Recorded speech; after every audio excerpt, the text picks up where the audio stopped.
ಸ್ನೇಹಿತರೆ ನಮಸ್ಕಾರ. ಯಾವಾಗ ತಮಿಳುನಾಡಿನಲ್ಲಿ ಈ ವಿಜಯ್ ಅವರು, ದಳಪತಿ ವಿಜಯ್ ಅವರು ಹೊಸದೊಂದು ಅಲೆಯನ್ನು ಸೃಷ್ಟಿ ಮಾಡಿದ್ರು, ಯಾಕೆ ನಮ್ಮ ರಾಜ್ಯದಲ್ಲಿ ಅಂಥದ್ದೊಂದು ಅಲೆಯನ್ನು ಸೃಷ್ಟಿ ಮಾಡೋಕ್ಕೆ ಸಾಧ್ಯವಿಲ್ಲ ಅನ್ನುವಂಥ ಜನರಲ್ ಚರ್ಚೆ ನಡೆಯೋದಕ್ಕೆ ಶುರುವಾಗಿದೆ.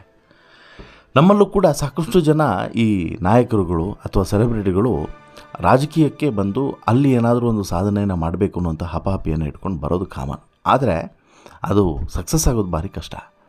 ಬಟ್ ಈ ನಿಟ್ಟಿನಲ್ಲಿ ಉಪೇಂದ್ರ ಅವರ ಮೇಲೆ ಒಂದು ಭರವಸೆ ಅಂತೂ ಇತ್ತು. ಉಪೇಂದ್ರ ಅವರು ಏನಾದರೂ ಒಂದು ಮಾಡ್ಬೋದು ಅಂತ ಹೇಳಿಬಿಟ್ಟು. ಆದರೆ ಉಪೇಂದ್ರ ಅವ್ರಿಗೂ ಕೂಡ ಮತ್ತು ವಿಜಯ್ ಅವ್ರಿಗೂ ಅಜಗಜಾಂತರ ವ್ಯತ್ಯಾಸಗಳು ಮಾತ್ರ ಕಾಣಿಸ್ತಿದೆ. ಇಲ್ಲಿ ಉಪೇಂದ್ರ ಅವರು ಕನ್ನಡ ಸಿನಿಮಾ ರಂಗದಲ್ಲಿ ವೆರಿ ಪಾಪ್ಯುಲರ್ ನಟ, ಎರಡನೇ ಮಾತಿಲ್ಲ. ಆದರೆ ಕಂಪೇರ್ ಟು ವಿಜಯ್ ಆ ಮಟ್ಟಿನ ಪಾಪ್ಯುಲಾರಿಟಿ ಉಪೇಂದ್ರ ಅವ್ರಿಗಿಲ್ಲ. ಎರಡನೇದು ಅವ್ರಿಗಿಲ್ಲ ಅನ್ನೋದಕ್ಕಿಂತಲೂ ಕೂಡ ಪ್ರಮುಖವಾಗಿ ನಮ್ಮ ಕರ್ನಾಟಕದ ಜನ ಆ ರೀತಿ ಇಲ್ಲ. ನಿಮಗೆ ಆಂಧ್ರ ಪ್ರದೇಶದ ರಾಜಕೀಯ ಅಥವಾ ತೆಲಂಗಾಣದ ರಾಜಕೀಯ ಅವ್ರದ್ದೇ ಡಿಫ್ರೆಂಟು, ಕೇರಳದ ರಾಜಕೀಯನೇ ಡಿಫ್ರೆಂಟು, ಹಾಗೆಯೇ ತಮಿಳುನಾಡಿನ ರಾಜಕೀಯನೇ ಡಿಫ್ರೆಂಟು. ಬಟ್ ನಮ್ಮ ಕರ್ನಾಟಕದ ವಿಚಿತ್ರ ರಾಜಕೀಯ. ಇಲ್ಲಿ ಒಳ್ಳೇದು ಮಾಡ್ತೀವಿ ಅಂತೇಳಿ ಯಾರಾದರೂ ಹೋದರೆ ಅವರನ್ನು ಡೌಟಲ್ಲಿ ನೋಡೋದೇ ಹೆಚ್ಚು. ಹಾಗಾಗಿ ಆಮೇಲೆ ಸಿನಿಮಾ ನಟ ನಟಿಯರನ್ನು ನಂಬುವಂಥ ಪರಿಸ್ಥಿತಿಯಲ್ಲಿ ನಮ್ಮ ಜನ ಇಲ್ಲ ಕಣ್ರಿ, ಸತ್ಯ ಹೇಳಬೇಕು ಅಂದರೆ. ಹಾಗಾಗಿ ಬಹುಶಃ ಆ ರೀತಿಯಾದಂಥ ಸಕ್ಸಸ್ಸು ನಮ್ಮಲ್ಲಿ ಸಿಗಲಿಲ್ಲ ಅಂತೇಳಿ ಅನಿಸುತ್ತೆ. ಬಟ್ ಬೇಕಾ ಅಂತೇಳಿ ಕೇಳಿದ್ರೆ 100ಕ್ಕೆ 200 ಭಾಗ ಬೇಕು. ಒಂದು ಪ್ರಾದೇಶಿಕ ಪಕ್ಷ ಎಷ್ಟು ಇಂಪಾರ್ಟೆಂಟ್ ಅನ್ನೋದಕ್ಕೆ ಕೇರಳ ಆಗಿರ್ಬೋದು, ತಮಿಳ್ನಾಡು ಆಗಿರ್ಬೋದು, ಇಂತಹ ರಾಜ್ಯಗಳು ಬೆಸ್ಟ್ ಎಕ್ಸಾಂಪಲ್. ಫಾರ್ ಎಕ್ಸಾಂಪಲ್ಲು ಈ ಹೈದರಾಬಾದ್ನ ತೆಲಂಗಾಣ ಆಗಿರ್ಬೋದು ಅಥವಾ ಹೈದರಾಬಾದ್ ಕೂಡ ಆಗಿರ್ಬೋದು, ಒಟ್ಟು ಆಂಧ್ರ ಪ್ರದೇಶ, ಇವೆಲ್ಲದೂ ಕೂಡ ಹಾಗೆ ಆಗ್ತಿದೆ. ಅಂದರೆ ಇಲ್ಲೆಲ್ಲದೂ ಕೂಡ ಪ್ರಮುಖವಾಗಿ ಈ ರಾಷ್ಟ್ರೀಯ ಪಕ್ಷಗಳಿಗಿಂತಲೂ ಕೂಡ ಸ್ಥಳೀಯ ಪಕ್ಷಗಳು ಹೆಚ್ಚು ಪ್ರಭಾವವನ್ನು ಹೊಂದಿದ್ದಾವೆ ಅನ್ನುವಂಥದ್ದು. ಅದು ಎಷ್ಟರ ಮಟ್ಟಿಗೆ ಪ್ರಭಾವವನ್ನು ಹೊಂದಿರ್ತವೆ ಅಂತ ಹೇಳಿದ್ರೆ, ಒಂದು ಪ್ರಮುಖವಾದಂತಹ ಕೇಂದ್ರದಲ್ಲಿರುವಂಥ ಪಕ್ಷವು ಕೂಡ ಈ ಸ್ಥಳೀಯ ಪಕ್ಷಗಳಿಗೆ ಬೆಂಬಲವನ್ನು ಕೊಡುವಂಥ ನಿಟ್ಟಿನಲ್ಲಿ ಬಂದುಬಿಡ್ತವೆ. ಏನು ಸಾಥ್ ಬೇಕು ನಾವು ಕೊಡ್ತೀವಿ ಅನ್ನೋಂಥ ನಿಟ್ಟಿನಲ್ಲಿ ಬಂದುಬಿಡ್ತಾರೆ. ಯಾಕಂದರೆ ಅಷ್ಟು ಅನಿವಾರ್ಯತೆ ಇರ್ತದೆ. ಆ ರೀತಿ ಅನಿವಾರ್ಯತೆ ಸೃಷ್ಟಿಸುವಂಥ ಒಂದು ಪಕ್ಷ ಅಥವಾ ಒಬ್ಬ ನಾಯಕ ಕರ್ನಾಟಕಕ್ಕೆ ಅಗತ್ಯ ಇದೆ.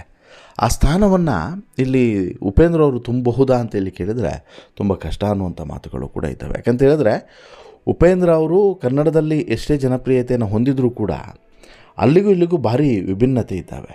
ಇಲ್ಲಿಗೆ ಈ ತಮಿಳುನಾಡಿನ ರಾಜಕೀಯಕ್ಕೂ ಕರ್ನಾಟಕದ ರಾಜಕೀಯಕ್ಕೂ ಭಾರಿ ವಿಭಿನ್ನತೆ ಇದ್ದಾವೆ. ಆಮೇಲೆ ಅಷ್ಟು ಈಸಿನೂ ಕೂಡ ಅಲ್ಲ ಕಣ್ರಿ, ಅಷ್ಟು ಈಸಿನೂ ಕೂಡ ಅಲ್ಲ.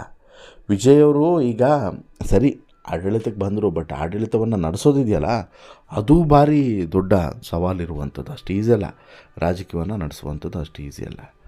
ಈಗ ಒಂದು ಚರ್ಚೆ ಅಂತೂ ನಡೀತಿದೆ, ಕರ್ನಾಟಕಕ್ಕೆ ಇದೇ ರೀತಿ ಏನಾದರೂ ಒಂದು ಆಗಬೇಕು ಅಂತ ಹೇಳಿಬಿಟ್ಟು. ಅಂದರೆ ಹೇಗೆ ತಮಿಳುನಾಡಿನಲ್ಲಿ ವಿಜಯ್ ಅನ್ನುವಂತಹ ಒಬ್ಬ ಸಿನಿಮಾ ನಟ ರಾಜಕೀಯಕ್ಕೆ ಬಂದು ಇಂಥದ್ದೊಂದು ಕ್ರಾಂತಿಯನ್ನು ಮಾಡಿದರು, ಆ ಮೂಲಕ ಅಲ್ಲಿನ ದ್ರಾವಿಡ ಪಕ್ಷಗಳು ಅಂತೇಳಿ ಕರೆಸ್ಕೊಳ್ಳುವಂಥ DMK ಆಗಿರ್ಬೋದು, AIADMK ಆಗಿರ್ಬೋದು, ಎರಡೂ ಪಕ್ಷಗಳಿಗೂ ಕೂಡ ನೀರು ಉಣಿಸುವಂಥ ಕೆಲಸವನ್ನು ಹೇಗೆ ಮಾಡಿದ್ರು, ಇಲ್ಲೂ ಕೂಡ ಹಾಗೆ ಆಗಬೇಕು ನಮ್ಮಲ್ಲೂ ಕೂಡ. ಅದು ಉಪೇಂದ್ರ ಅಂತಲ್ಲ, ಯಾರಾದರೂ ಬರಲಿ ರೀ, ಯಾರೋ ಒಬ್ಬರು ಬರಲಿ ಅನ್ನುವಂಥದ್ದು ಕೆಲವರ ಅಭಿಪ್ರಾಯ. ಕೆಲವರು ಹೇಳ್ತಾರೆ ದರ್ಶನ್ ಆ ಸ್ಥಾನಕ್ಕೆ ಏನಾದರೂ ಹೋದರೆ ಅದು ಸಾಧ್ಯ ಇದೆ ಅಂತ ಹೇಳ್ಬಿಟ್ಟು. ಬಟ್ ಅನ್ಫಾರ್ಚುನೇಟ್ಲಿ ದರ್ಶನ್ಗೆ ಇನ್ನೂ ಕೂಡ ಬೇಲೆ ಸಿಕ್ಕಿಲ್ಲ.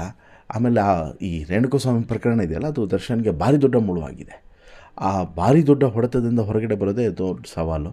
ಹಾಗಾಗಿ ಸದ್ಯಕ್ಕೆ ಅದು ಇಂಪಾಸಿಬಲ್. ಬಟ್ ಆದರೆ ಸಾಕಷ್ಟು ಜನ ಜ್ಯೋತಿಷಿಗಳು ಕೂಡ ಹೇಳಿದರು, ದರ್ಶನ್ ಅವರ ಜಾತಕ ಫಲವನ್ನು ಗಮನಿಸಿ ಹೇಳಿದರು, ರಾಜಕೀಯಕ್ಕೆ ಬಂದರೆ ದರ್ಶನ್ ಅವರು ಸಾಧನೆಯನ್ನು ಮಾಡ್ತಾರೆ ಅಂತೇಳಿ.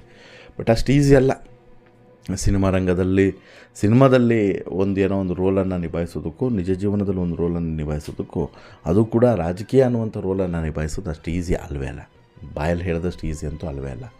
ದರ್ಶನ್ ಆಗಿರ್ಬೋದು, ಸುದೀಪ್ ಅವರಾಗಿರ್ಬೋದು, ಯಾರೇ ಆಗಿರ್ಬೋದು, ಈವನ್ ಉಪೇಂದ್ರ ಅವರಾಗಿದ್ದರೂ ಕೂಡ ಉಪೇಂದ್ರ ಅವ್ರಿಗೆ ಯಾಕೆ ಇಷ್ಟು ಟೈಮ್ ಸಕ್ಸಸ್ ಸಿಗಲಿಲ್ಲ, ಅಥವಾ ಆ ಒಂದು ಅವ್ರೇನು ಅಂದ್ಕೊಳ್ತಿದ್ದಾರೆ ನೋಡಿ ಅದು ಸಾಧ್ಯವಾಗ್ತಿಲ್ಲ ಅಂತ ಹೇಳಿದ್ರೆ ಇದೇ ಕಾರಣಕ್ಕೆ. ಅಷ್ಟು ಈಸಿ ಅಲ್ಲ ಈ ರಾಜಕೀಯ ಅನ್ನೋದು ಕೂಡ ಅಷ್ಟು ಈಸಿ ಅಲ್ಲ. ಆಮೇಲೆ ರಾಜಕೀಯದಲ್ಲಿ ಮೇಲೆ ಬರೋದು ಕೂಡ ಅಷ್ಟು ಈಸಿ ಅಲ್ಲ. ಮತ್ತೊಂದು ಪ್ರಮುಖವಾಗಿ ನೀವು ಏನೇ ಅಂದ್ಕೊಂಡ್ರೂ ಕೂಡ ಅದು ಆಗೋದಿಲ್ಲ ಅನ್ನುವಂಥದ್ದು ಕೂಡ ಸತ್ಯ. ಅಂದರೆ ರಾಜಕೀಯದಲ್ಲಿ ನಾವೇನೋ ಅಂದ್ಕೊಂಡು ಪ್ಲಾನಿಂಗ್ ಮಾಡ್ತೀವಿ ನೋಡಿ, ಅದು ಸಾಧ್ಯವಿಲ್ಲ ಅನ್ನುವಂಥದ್ದು ಕೂಡ ಸತ್ಯ.